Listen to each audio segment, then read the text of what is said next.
Assalamualaikum warahmatullahi taala wabarakatuh. Di sini kami dari kelompok 9 Rif'at Wajdi Hilmi akan menerangkan tentang pola keuangan perkara pada peradilan agama. Di sini pembahasan kali ini akan dibagi menjadi empat sub pembahasan, yaitu definisi, latar belakang, prosedur, dan integrasi digital, yaitu bagaimana teknologi digital berintegrasi dengan pola keuangan perkara di PA. Yang pertama, kita akan membahas tentang apa itu pola keuangan perkara, ya, atau kita sebut dengan definisi pola keuangan perkara. Di sini ada 3 kata, basis kata, yaitu pola, keuangan, dan perkara. Apa itu? Pola yaitu bentuk, sistem, dan struktur. Ini kata dasar dari pola, ya, secara bahasa, ya, secara KBBI. Kemudian keuangan. Keuangan adalah suatu hal yang menyangkut keadaan uang, urusan uang, dan hal-hal terkait. Kemudian definisi perkara yaitu suatu masalah yang harus segera diselesaikan. Bila ada masalah akan tetapi tidak perlu diselesaikan atau tidak perlu dipermasalahkan atau tidak perlu diputuskan solusinya, nah itu bukan perkara. Nah, di sini perkara adalah masalah yang harus diselesaikan. Bila kita gabung pola keuangan perkara, apa itu?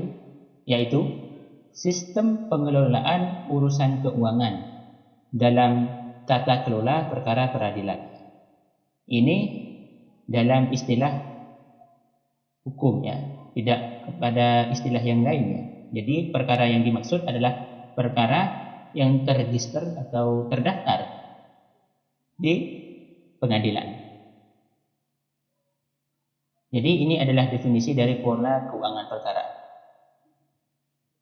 Kemudian latar belakang pola keuangan perkara yaitu tentang bagaimana pola keuangan perkara ini ada, sebab apalah gitu, ya, apa yang melatar belakanginya, ya, gitu.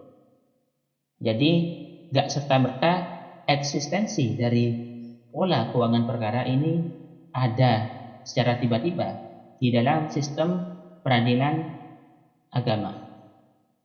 Latar belakang yaitu satu, berdasarkan asas tidak ada biaya, tidak ada perkara.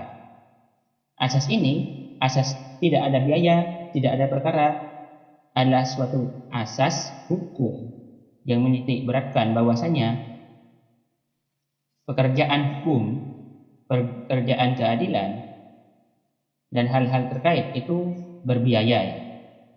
Jadi seseorang yang ingin berperkara atau ingin mencari keadilan itu harus dengan biaya. Akan tetapi ada juga program Justice for All dan Justice for the Poor, seperti perkara rodeo. Apa itu? Justice for All artinya keadilan untuk semua.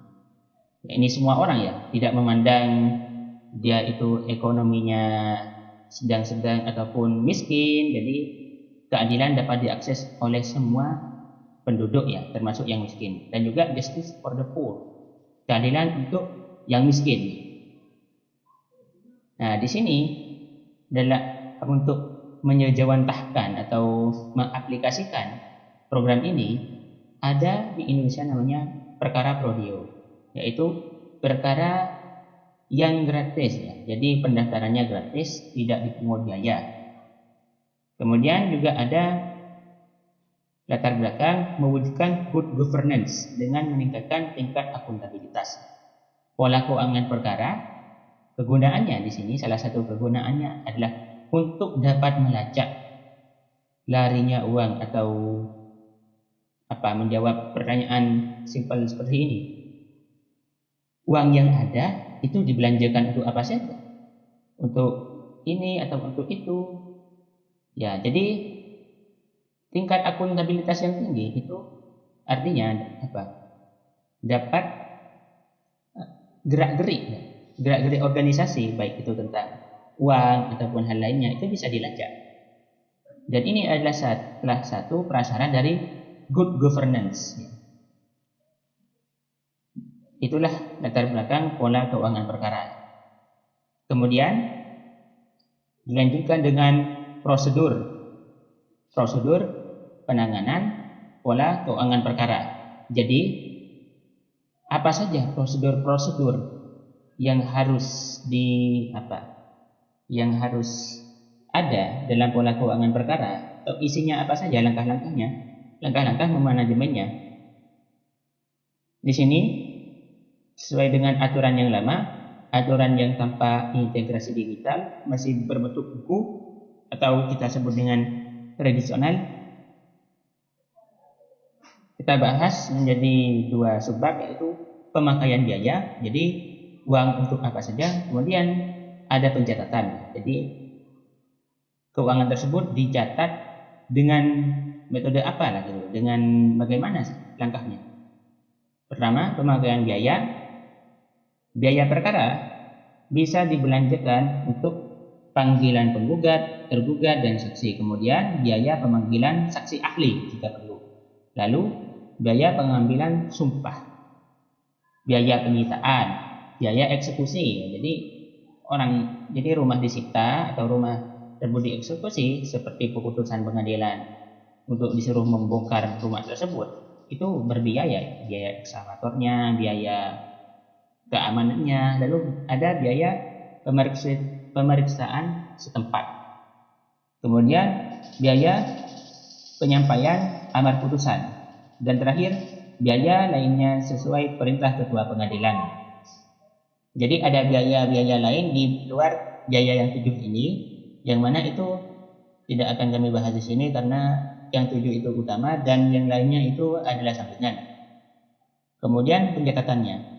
Biaya-biaya tadi itu dicatat di mana saja. Di sini ada sekitar 10 buku ya, buku kas, buku jurnal. Ya baik, apa saja buku jurnal yang 10 tersebut? Simak tabel berikut ini.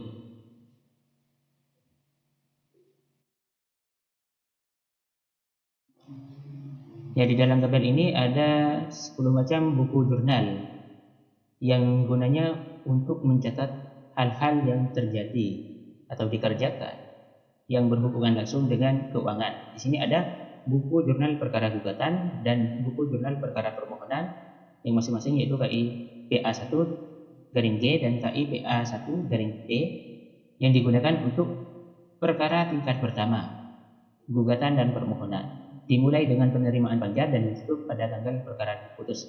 Artinya di sini mulai mencatat seorang panitera mulai mencatat di dalam buku jurnal ini ketika penerimaan panjar dan hal-hal lain, gugatan dan permohonan dicatat terus hingga tanggal perkara diputus, yaitu diputus oleh hakim. Kemudian nomor 3 ada buku jurnal permohonan banding KI PA2, buku jurnal permohonan kasasi KI PA3, dan buku jurnal permohonan peninjauan kasasi KI PA4. Ini untuk banding kasasi dan peninjauan kembali ya. Sama, yaitu penerimaan panjar, tapi ditutupnya yaitu pada tanggal pemberitahuan putusan pada tingkat masing-masing kepada para pihaknya. Jadi kalau tadi itu hanya pada putusannya ya. Kalau sudah perkara diputus itu sudah ditutup, tapi kalau ini tidak, perkara diputus tapi masih dicatat ya, masih dibuka. Tutupnya kapan? Ditutupnya yaitu pada tanggal pemberitahuan putusan perkara. Nomor 6 ada di sini buku jurnal permohonan eksekusi, yang mana gunanya untuk mencatat biaya-biaya yang keluar ataupun masuk ketika kegiatan eksekusi, yaitu pelaksanaan putusan hakim, seperti merobohkan gedung, melabeli rumah atau pabrik, seperti memasang plang lahan ini diawasi oleh siapa dan begitu ya. oleh kehakiman atau oleh lainnya ya. Hal ini buka dan tutupnya yaitu penerimaan panjar ditutupnya kapan? Setelah selesai eksekusinya. Lalu di sini ada buku induk keuangan perkara ya. Di sini gunanya untuk mencatat seluruh kegiatan penerimaan dan pengeluaran dari seluruh perkara kecuali permohonan eksekusi.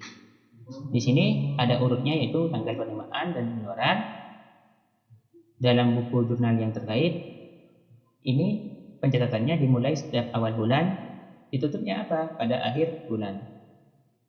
Ini bukunya ini ditutup sekurang-kurangnya 3 bulan sekali. Ini adalah sistem administrasi dulu ya, ketika masih menggunakan buku ya, buku tulis fisik. Kemudian di sini ada buku keuangan biaya eksekusi, yang mana fungsinya untuk untuk mencatat seluruh kegiatan penerimaan dan pengeluaran eksekusi menurut urutan tanggal penerimaan dan pengeluaran dalam buku jurnal eksekusi. Ini biaya ya. Kalau tadi hanya buku jurnal ya, tapi ini buku keuangan. Nomor 9, buku penerimaan uang hak kepaniteraan. Di sini gunanya untuk merekam masuk dan keluarnya uang yang berkaitan dengan hak kepaniteraan. Nomor 10 yaitu buku keuangan hak kepaniteraan lainnya. Yang di sini sama seperti bagian ini tadi, yaitu biaya-biaya lain yang tidak tercantum. Dan di sini seluruh buku disimpan dan diarsip dalam lemari khusus. Juga mempunyai urutan yang khusus ya. Ini sistem dulu ya. Kemudian kita beralih kepada yang kemudian 4, integrasi digital. Pola keuangan perkara. Di sini pembahasan tadi tentang langkah-langkah pola keuangan perkara, sebenarnya langkah tersebut adalah langkah awal ya, atau langkah terdahulu, langkah tradisional yang mana membutuhkan berak-rak buku yang berak-rak lemari. Di sana isinya banyak buku ya, berkilo-kilo, dan itu pengurutannya lebih susah dibandingkan dengan cara digital. Sebagaimana perkembangan zaman saat ini, teknologi digital telah berkembang pesat sehingga cara pengurutan data menjadi lebih efisien, seperti adanya RDBMS, yaitu Relational Database Management System. Oke. Di sini prosedur kepaniteraan yang terkait dengan keuangan juga berubah. Pasalnya, yang dulu pakai berak-rak lemari sekarang dirubah menjadi sistem digital ya, berkas disimpan dalam bentuk kertas fisik, dan juga di sini memerlukan tempat penyimpanan besar ya. Hal ini berbeda dengan sistem digital ya, di mana bertonton berkas itu dirubah hanya menjadi berapa set ya, berapa rak saja, rak komputer ya, komputer server, yang itu lebih efisien, menghemat waktu, tenaga, dan kerja. Ya, jadi di sini ada digitalisasinya ya, memudahkan mengorganisir ya. Jadi data disimpan tidak lagi diurutkan secara abjad atau secara waktu, nah gitu ya. Di dalam sistem digital semua bisa terurutkan dengan mudah, semua data bisa diakses kapan saja dan di mana saja ya. Dengan adanya aplikasi database ya. Database dan juga sistem digital. Jadi hal ini memudahkan kita ya. Contoh implementasinya ya seperti kegiatan SIPP, Sistem Informasi Penelusuran Perkara. Ini yang sudah diterapkan. Salah satu yang sudah diterapkan di lingkungan peradilan agama. Contoh screenshotnya ya seperti ini ya. Ini contoh salah satu screenshot di mana sudah berbasis relational database management system. Sistem basis data berelasi, tabel berelasi, di mana tabel-tabel tertentu itu mempunyai relasi antar tabel yang lain. Nah, ini adalah perkembangan pesat, ya. Dan juga tutorial cara penggunaan aplikasi ini sangat mudah daripada ya pelatihan administrasi ya secara kertas saja ya. Itu lebih lebih ribet lah gitu. Oke, cukup sekian dari kami. Kurang lebihnya mohon maaf. Wassalamualaikum warahmatullahi taala wabarakatuh.